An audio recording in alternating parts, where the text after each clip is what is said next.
Mahina ba tumuka o kumain ang inyong mga alagang manok? Palaging nasa gilid at nahirapan maghinga. Huwag itong isa walang bahala. Baka ang inyong mga alaga ay may sabaga. Bigyan sila ng CPU Lemongrass Water Soluble Premix. Ito gawa mula sa katas ng salay o tanglad. Segurado kang natural at hindi nakakalason. Proven and tested dito sa Philippine Native Chicken na pinababalik ang gana ng manok sa pagkain at mabisang pantambal para sa infeksyon na nagdudulot ng common respiratory diseases. Ano pa ang hinihintay mo? Order na! The presentation right now is that this is more of what we call the content of the topic that we'll be discussing tonight. Now, identifying the tawag dito yung the commodity that will be engaging in this kind of project. Yun palagi kasi ang kinukonsider natin is that kung maalala pa ninyo yung discussion natin is that if you are targeting, for example, a 50,000 net income per month. Ang ibig sabihin yan, if you have 1,000, you need to earn 50 pesos per square meter.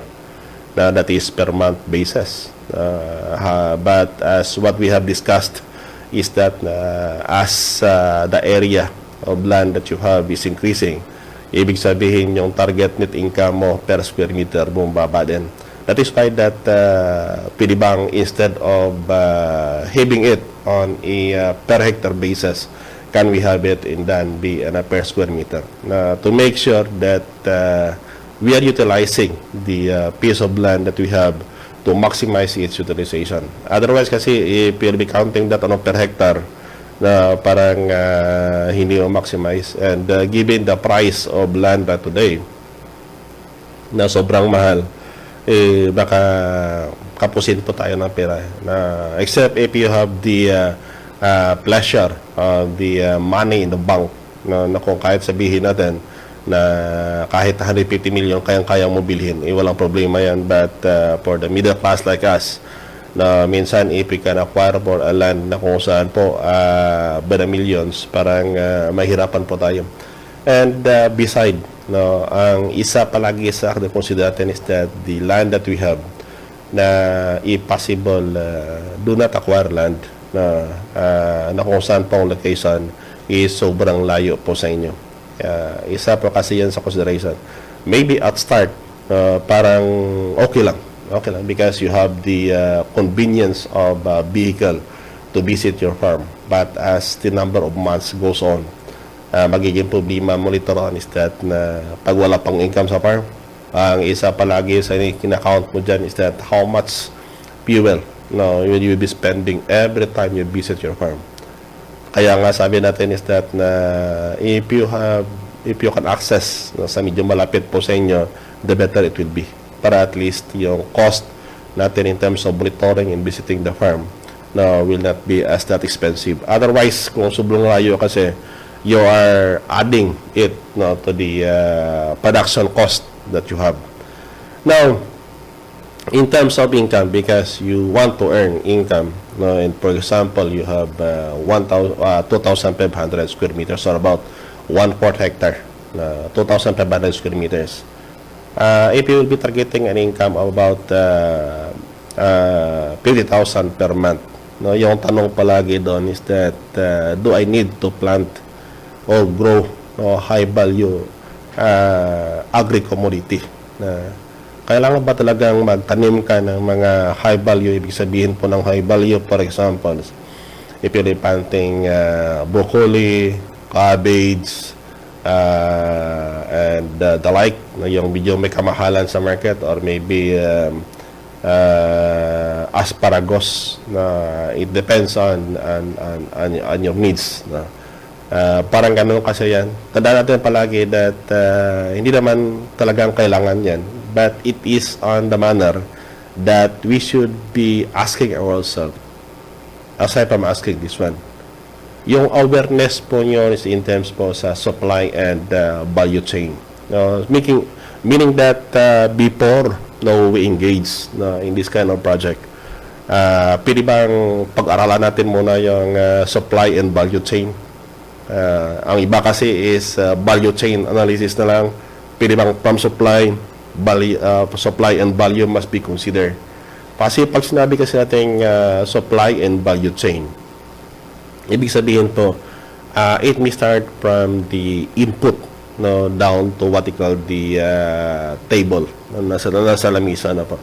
And along that chain, there is what we call always an opportunity on it. Otherwise kasi pag we'll be not be doing that kind of analysis that we have, na sabihin natin pasapalaran na lang, yan palagi ang nagiging malaking consideration natin, na we are venturing into something without a clear understanding of what are the event happening along the chain. Isa kasi yan sa pinakalaking consideration natin is that the supply chain, na from the input side papunta doon sa production, post-harvest, and down to even under the post-harvest, you can have what they call the processing, storage, packaging, down to marketing per se, and down to what they call to the consumption, or what they call the table of the consumers, and that is what they call the supply chain. And every segment of the chain, there is a corresponding value on it. Now, if you could still remember na sinabi ko sa inyo noon that the price of chicken from production papunta po sa marketing. Now, this is what they call then the example of what they call the supply chain. Parang na ito. We'll be using what they call the Philippine native chicken as an example. So, meaning that from the input by itself, if you'll be raising, for example, native chicken, what are the input needed? Ang isa palagi dyan, that if I could remember right, na palagi na for some raiser, but not only some raiser, but majority of the raiser is always complaining. Sabihin na ang price ng patuka hindi po bumababa, but ang presyo ng manok unstable.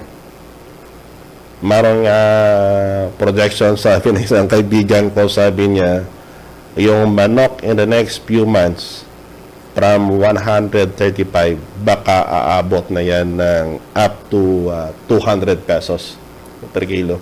Now that is the broiler. Those are what they call the consideration, because ang palagi sinasabi natin is that na the prices of product in the market is highly affected or highly volatile, lalo na po sa agriculture. Bakit?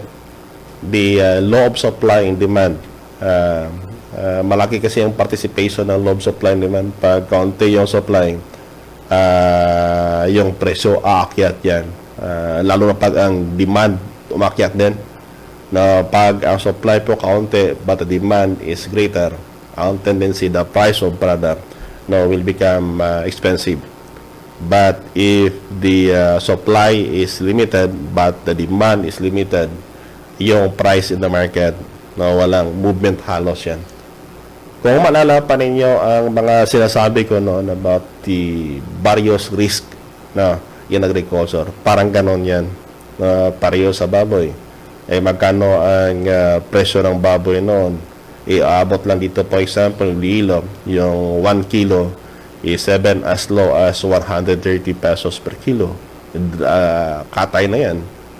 But right now, the price is increasing. Bakit? Because na the time na sobrang mura yung presyo ng hayop because of the COVID, halos yung karamihan kasi ayaw na mag-alaga, because na ang price po bumaba. And beside the presence of what they call the epidemic, for example, the African swine fever. So, the input per se, dapat malaman po natin is that na if you'll be establishing any kind of project, either it is animal or crops, ano ba talaga ang input? If you are going to account na the cost na whereby input is being attributed for animal, it may range from 60 to 70% of your production cost is the supplemental feeds. Supplemental feeds yan. Ibig sabihin, pag yung presyo ng patoka hindi bumababa sa market yan, but the price of product is decreasing, ibig sabihin po, ang tendency natin is that na mabuti na if you can have the break-even, but if sobrang baba na, baka losses na yung papuntahan dyan. That is the main component of the production. Na kung saan po, the 60 to 70.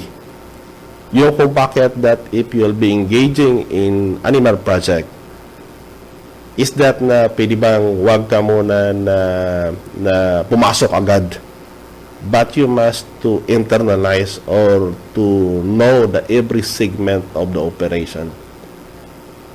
If the feeds contributed 60 to 70% of the production cost, meaning that the chances of profit that we can have, pwede bang doon sa feed production, pwede bang gawin natin na pwede bang hanap ka muna ng paraan where I can source out yung feed material or maybe the lowest possible cost, the least cost possible ng patoka na pwede po nating ma-source out. Kasi if the production cost mapababa natin ang patoka pa lang mismo, ibig sabihin po mas cheaper ang production cost. Ibig sabihin mas flexible saya. Mas flexible in terms of the pricing, in terms of the market. That is in terms of the operation. In terms of the operation. How about in terms of the investment? Sa input pa lang tayo. Input pa lang tayo. Ibig sabihin that in terms of the investment, how much or what are the greater consideration if you will be engaging in Philippine native chicken. Now, this is just an example. Ibig sabihin po, for crops, parang ganun din siya. We are using Philippine native chicken as an example para na mas mabilis po ninyo maintindihan. Now, if you are going to ask me, ano ba talaga, Doc, ang pinakamahal na bahagi para ng investment? Because in terms of operation, nandoon na yung patoka, that 60 to 70% of it is the feeds. Now, if I am planning to engage or to invest in native chicken production, anong item doon ang pinakamahal? Ang pinakamahal dyan is in terms of what they call the housing. Bakit? Almost 75 to 80% na provided that the land nandoon na is attributed to housing. Ang housing, yun ang pinakamay malaking investment. Not stocks. Not the stocks. Kasi sa manok kasi yung stocks kasi hindi naman ganun ka mahal if you're going to source it out pag makahanap-hanap po kayo ng mabuting source of stock. Now, for example, if we can have it be down conservative as 75%, ano ang basihan diyan in terms of the 75%? That is based on the design that we have at Central Philippine University. Yung kung bakit that we are suggesting with the various design from 3x7 meters na design namin yung halos buong housing. Now, we have also what they call the 4x8 na housing that is made of locally available materials na kung saan po mayroong ranging yard. We have also the 4x8 na kung saan po ang stocking is 10 hens with 2 roosters. Maranging yard yan. Mayroon din kaming design ng housing na 4x4 feet na kung saan po it used to house 7 hen and 1 rooster na kung saan ang ranging area is 25 square meter na hanggang dumating sa punto na kung saan po we have what they call the 50 square meters, 10 meters by 5 meters, na kung saan it can hold about 40 plus feeder stocks, hanggang na pumasok doon yung housing na 4x8 pen in a housing, in a pen, but having 5 pens in the housing that can use to hold 35 hens and 5 rooster. Kasi ang tingin natin is that na would like to have it be in the parents' condition. Kasi ang tingin natin, we can save. We can save. Ay, doon pala kayo nagkamali. Doon kayo nagkamali. If you would not believe on me, try to do it. Try to compute it. When we compared the cost of that 8x4 pen by 5 pen per housing compared than with that 4x8 housing na kung saan it used to be on a parents na controlled lang, na that is what they call the yung 4x8, it can load about 14 hens and 2 roosters in the ranging yard na 10 meters by 17 meters long, a total about 170 square meter. If I'm going to tally all the cost from the pen, the mortality, kahit sabihin natin na sa housing pa lang, the housing can be cheaper. Bakit? Kung makita po nyo sa aming mga picture dyan, yung housing na made of wood, at saka yung nipa shingles, at saka yung Aquanet as the pen. Actually, mas mura yung housing na yan. Ang nagiging malaking gastos dyan is the cost involved in the repair and maintenance. Kasi ang paggala kasi na manok, yung paggalaan nyo kasi na yan, you need to put up a Aquanet, not the A-net. Pag sinabi natin Aquanet kasi, no, yung green ang kulay na parang malaki yung butas, na ganon, hindi yung A-net. Ang A-net kasi itim yan ang kulay at saka maliliit yung butas, hindi mabilis kasi mapunit yan. Ang gamitin pa natin is the Aquanet. And tanong nyo yan, gaano pa kataas dapat, Doc, yung height ng fencing? It should be not less than 10 feet yung taas niya. Ibig sabihin that if you are going to establish a ranging yard, kasi ang minimum ranging regarding permit, we tried the various limiting from that 10 square meter, ang bawat manok bumaba hanggang doon sa 1 square meter per bird. Ang pinakamaganda doon is that if you have what they call the ranging yard, is the 1:10. Ibig sabihin po, isang manok for a 10 square meter na ranging yard. Kaya lang ang problema natin is that if you have the net as the pens, and the height is 10 feet, ang distance mo, every post mo, if you are going to be using the bamboo, pag hindi pa ninyo treat yung area nyo, tsaka marami ang anay, doon ang malaking losses nyo. The cost involved. Na minsan, if I'm going to total all the cost of that 10 meter by 17 meters in a housing of 4x8, if I'm going to compare it with the 4x8 pen with 5 pen per housing, mas mura pa yung 5 pen that can hold 40 chickens. Samantala yung isa kasi you need a wider area, but it can only hold about 16. No, 16. 14 na inahin at saka 2 tandang. Yan kasi ang isa sa consideration that from the production by itself. From the production by itself, but the input, investment pa lang yan sa input po natin. Investment in terms of the housing. That is why that sinasabi namin that if you really would like to adopt the technology that we developed dito po sa Central Philippine University, we are recommending the housing that we have, yung 5 pen per housing. Mas mura kasi yan. If you are going to use the locally available materials like bamboo, wood, nipa shingles, or coconut shingles, dumidepende na po sa inyo yan. You can but the design, but possibly before using these locally available materials, have it be treated first against termite and bukbuk. Para po naman yung lifespan or the useful life years ng housing po nyo tatagal po ng konti. Parang ganon siya. Now, the housing by itself. So, ibig sabihin that if in the housing, in the investment that we have, kung mapababa natin ang cost ng housing, meaning it is a part of savings. And beside, we are adding the cost in constructing of the housing, the repair and maintenance, as part of our depreciation expense. Ibig sabihin po, dagdag gastos po yan. Kasi ibig sabihin, if you want to invest something, you want to recover. And how you can recover it?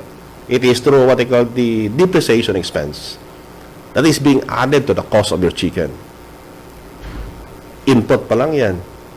Now, down in terms of the supplemental feeds, along the value supply chain. You want to raise na sabihin natin kaya nasabi ko kanina that if you really want to raise presence, kasi ang sasabihin po natin is that na makatipid po kami sa patoka, doon po kayo nagkamali. Bakit? As the area na kung saan po dumalawak yung ginagalaan po ng manok nyo, they need no greater energy.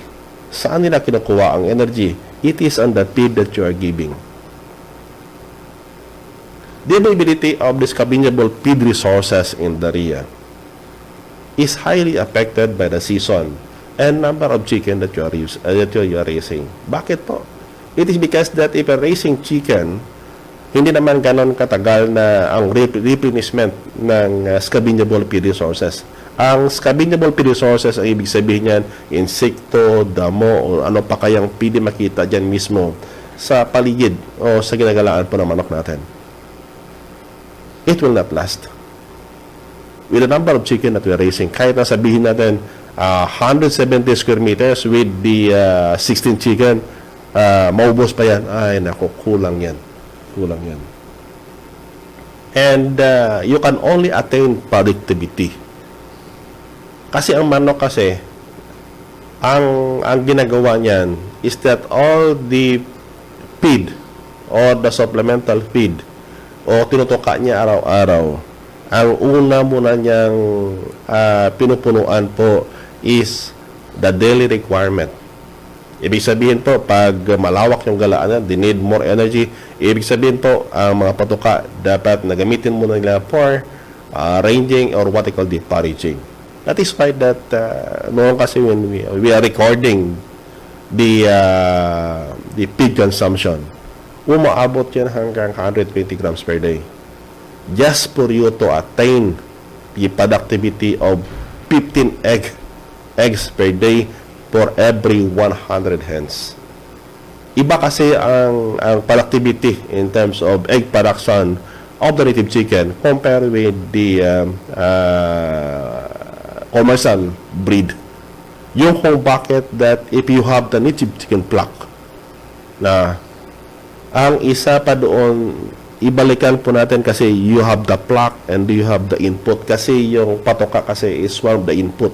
And we are talking here na kung paano pa natin mapababaan possibly ang production cost.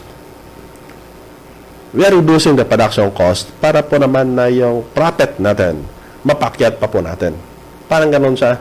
Now the consumption based on the record that we have is that na yung consumption is that na per bird to attain that 15 eggs per day, they need 120 grams of supplemental feeds.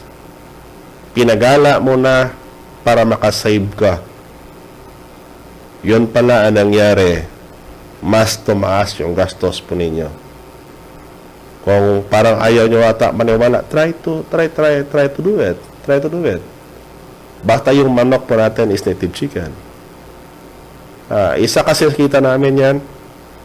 That is why that the development of the housing design was not developed overnight. It started on 2012, and we only concluded that the design that we have is good on 2018 and 2019. Imagine the number of years we spent on the R&D component of it.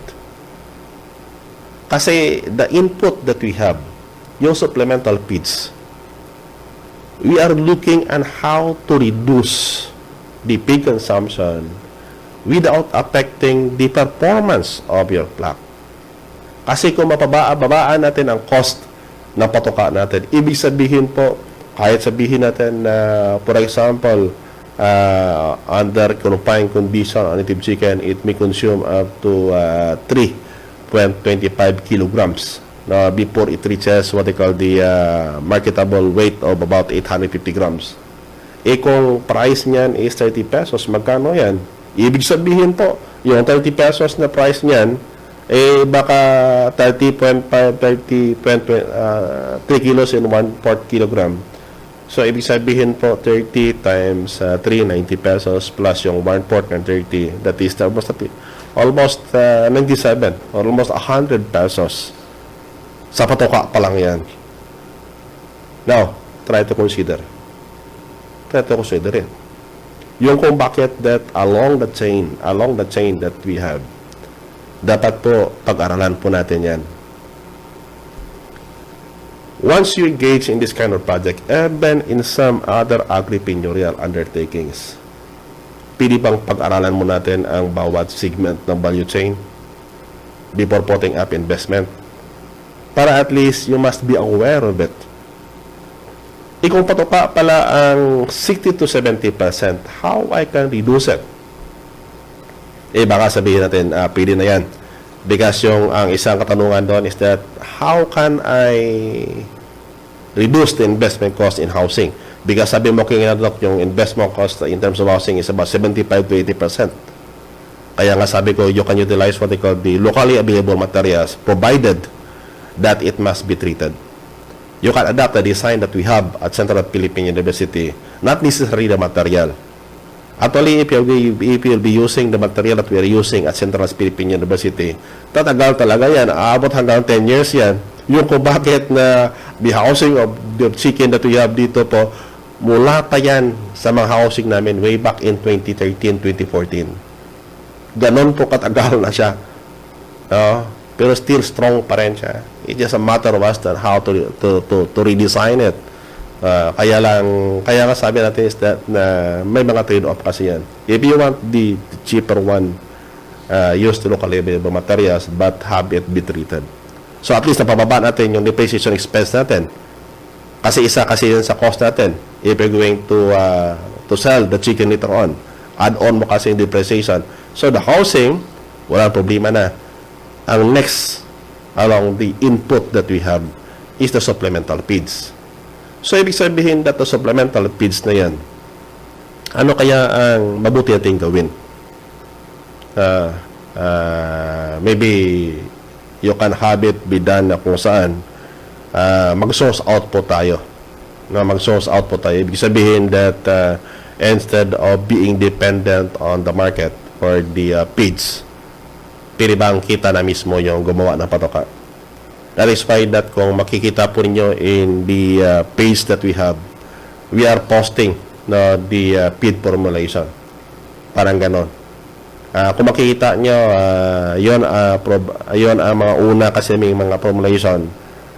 Kaya lang ang problema natin minsan, if we have a limited know-how where to get ng mga material yan. For example, soya. Kasi ang soya kasi pag hindi po kayo marunong mag-source out, umaabot ang price per kilo yan. Yung soybean oil meal, not the full-potted soya. Pag sinabi po natin full-potted soya, yung kaka-harvest na dry na, at saka igiling mo na lang, at saka gawing patoka, full-potted tawag doon.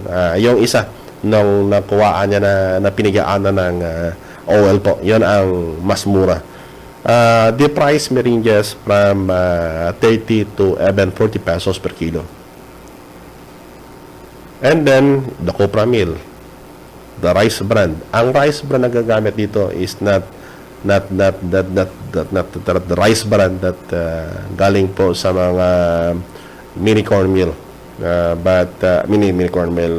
Sa mga rice meal natin, but it is what they call the liwan, parang tiki-tiki, yung parang powder rice na sa mais and other basic ingredient. Yung kung bakit that is the way and how you can reduce it, the pig cost, hindi doon sa pagala. Hindi doon sa pagala. Para ma-reduce yun po ang cost. Now, if you have what you call the pluck, ang pluck kasi natin yan, you have what you call the nagpo-produce po ng itlog yan. Ibig sabihin that the production cost of the chicken may be lowered if the egg production per day, the hatchability, the fertility will increase. Sa dumadami kasi ang itlog na produce niya per day, yung kung bakit we are suggesting what they call the design of Central Philippine University, malaki kasi ang may tulong yan. Malaki may tulong yan in terms of the egg production. Alam niyo, when we implemented that housing na kung saan po na may ranging area, now with the 320 chicken that we have, no, yung una namin na produce is only 3 egg per day. Ganyan po kamahal ang itlog noon kasi. But with the recent design, you can even up to 35 and even up to 45% egg production per day for every 100 hen. Kasi ang target natin is that mapababa po natin ang production cost. So, housing, patoka, pati yung performances naman must be considered. That is from the input down to the production side. And what we are discussing right now is under the what we call the production side. Sa production kasi natin, na you have the pluck. Ibig sabihin yung itlog, some of that egg, based on the data that we have, not all of the egg is viable for tawag dito for hatching. We are only selecting yung mga itlog na kung saan the weight is about 40 grams and up.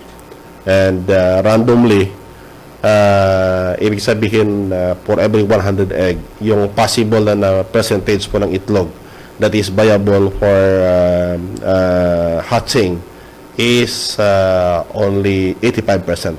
15% of it can be marketed and that will go into the consumers. Now, the old chicks naman na produce po natin, it can be selected. Ang maganda doon, you can select it to become the breeders, but not all of the chicks that you'll be selecting for breeders is pwede gawing pang breeder. Ang iba dyan is can be culled. Yung culled naman na yan, it can be sold out doon sa consumers level natin. There is a dressed chicken. Ang mga selected naman, you can have it be sold as breeder stocks sa ibang racers or possibly have it be as a replacement. And along the way also, in terms of the 1-day-old chicks, you can have it be grown as a growers down to the dress and down to what they call the processor and what they call the processed product. Now, the aspect na ibig sabihin that in terms of the production, kaya nga along the chain, input, production, and the post-harvest. Now, in terms of the production, paano mapababa yung production cost? Patoka,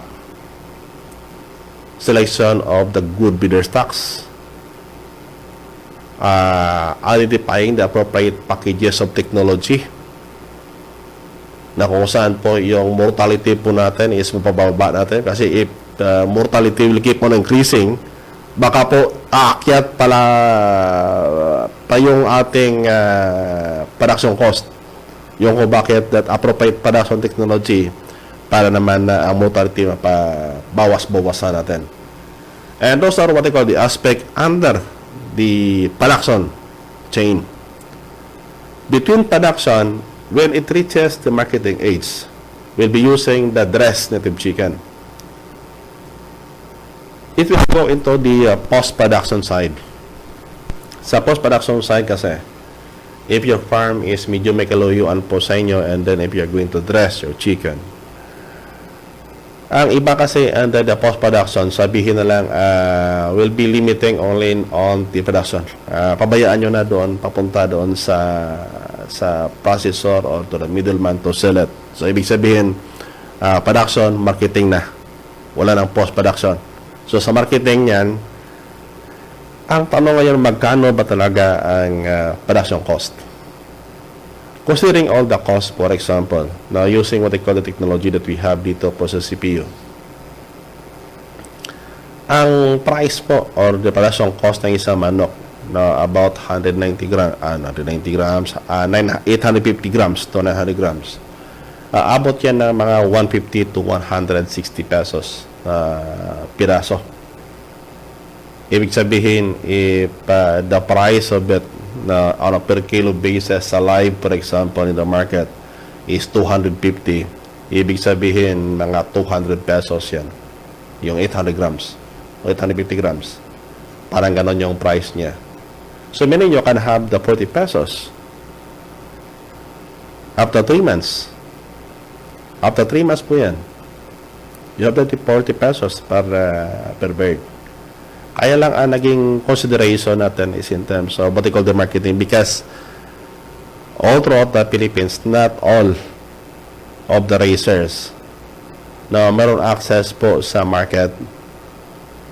Now, may ibang racers dyan that when they establish their project, na kasi nagandahan sila sa nakita nila, without considering the market na papuntahan yan, under the mercy of the racers, and beside the information flow. Kaya ang sabi ng isang racers from Bicol region, sabi na kung magkano ba ang presyo ng manok yan sa Iloilo, ay nako sir, umaabot hanggang 250 pesos per kilo yan. Una kasi dito sa amin sa Bicol, that is only 100 pesos, 220. Logi ka sir, yung kung bakit that the information flow, the market information flow in terms of pricing of chicken on different regions is also critical. Kasi pag hindi, ikaw ang racer, di mo alam yung price, parang lukuhin ka lang ng middleman because hindi mo alam yung price. Kaya nga kahit dito sa Iloilo, during the COVID, at the height of the COVID, yung bintahan na manok na mga taman yung tag namin doon is yung 850 to 900 grams. Umaabot hanggang 160. Magkano bintahan yan sa kalendarya? 300 pesos. Now, try to imagine how much cost entail in transporting the chicken from the farm or from the racers to the processors. Ikaw as the racer, following the technology of Central Philippine University, in 3 months time, you earn 40 pesos. But for the trader, in just a matter of few days, from 160 to 300 or 140 to 300, ibig sabihin, they have a margin of about 160. Kahit sabihin natin na magmastos pa sila na 40 pesos or 50 pesos, how much they earn sa ilang araw? More than 100. More than 100. Ikaw, 3 months, 40 pesos. Sila, few days, more than 100. Parang ganon kasi ang sequence niyan. We need also to help middleman, but not in the sense na ikaw, trabaho ka ng trabaho sa manukan mo for 3 months. And you just earn 40 pesos compared with that 100 plus pesos in just a matter of few days. Saan ang mathematics doon? Now, if the chicken will be processed, how much it will be earned? It depends on the processor. Ibig sabihin, if the processor po is more on the average, baka aabot niya ng 400 pesos. Ibig sabihin po, yung manok niya, no, either ihaw, tinula, or lechon manok, and others. No, ibig sabihin, if you're going to buy it by 300 pesos, meron siyang 100. Ibig sabihin, kahit nagastusan pa niya ng 50 pesos, he had the 50 pesos. Just a matter of one day, sa isang manok. Ikaw, as racer, you spend 3 months for your 40 pesos. Now, from that 140 to 400 pesos, along that chain, sino ang kawawa? On the middle or on the both end? Both ends. Racer and consumers. That is why that if you'll be engaging in any agripreneur undertakings, because you have a target income, at saka alam mo na yung cycle or the chain by itself, ano kaya mabuti mong gawin? Tanungin mo na kaya sarili mo dyan. Raising chicken in 3 months, earning 40 pesos. Yung kung bakit na sa kalimitan, kung karamihan ng mga racer sabi, mas mabuting pag bumili na lang ng manok. Pag lahat tayo bumili ng manok, sino mag-alaga? Parang gano'n yan ang sequence niyan. That is why that because you have an objective in your farm, tingnan mo kung along the value supply and value chain, saan po kayo dapat pumasok. Ang advantage mo kasi if you're the one raising the chicken. Kaya nga palagi sabi ko is that na I know what kind of chicken I am producing. At saka ang advantage mo doon because ang quality ng manok mo stable because you're the one raising it. Yung kung bakit that if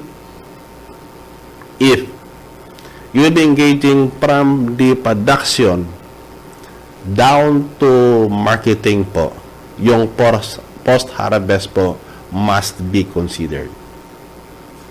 Paano pa natin katayin ng manok? Paano pa natin i-store? Paano pa natin process? Tandaan natin that in every segment of the value chain, there is always a risk on it.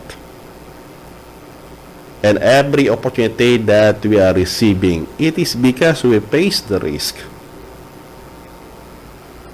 The demand is there. The demand is there. Ibig sabihin po that if the racers can connect directly to the consumers, it can further reduce the price. It can reduce the price. Yung kung bakit sabi ko na when we are selling the dressed chicken dito po sa Iloilo, sabi, sir, pag yung price nagbaba by 250, we can add a number pa. But at the 275, medyo mahal-mahal pa. That is a direct marketing style.